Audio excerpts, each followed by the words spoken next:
So anterior draw test and posterior draw test would be, okay, you also want to see, right? Oh my God, that's going to be an ad exercise.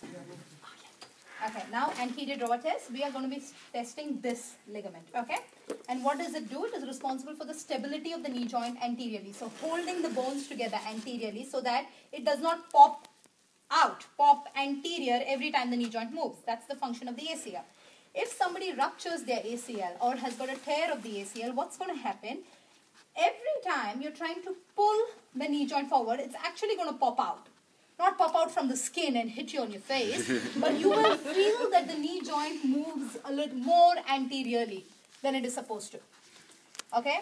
And how do you do that test? This test is called anterior drawer test. D-R-A-W-E-R. What? Anterior drawer. Draw test. Why draw? I'm not sure. Anterior drawer test. Okay, and how do we do this? Beautiful test. Ask the person to flex the knee joint at 90 degrees like that. Can you just slightly externally rotate your foot? And I'm going to be sitting on your foot. It's not going to be painful.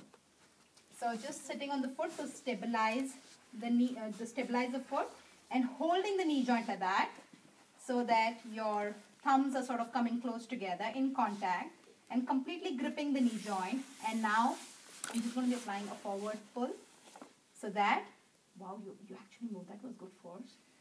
So now just pull, and his anterior cruciate ligament are intact. If it's not intact, you can actually feel the knee joint coming anteriorly towards you. You can feel that movement. And that's why it's important to know what is normal, so that every time this is abnormal, you'll be like, boom, this is not right.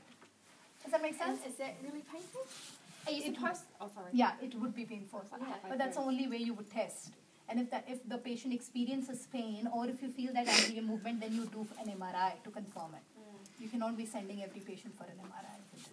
Yeah. Sorry, do you actually sit on your foot while you do it? Yeah, like that. See, I'm not really sitting. I'm just supporting his foot. Why am I doing that? Because see, I'm going to be holding foot straight, honey. I'm going to be holding and pulling.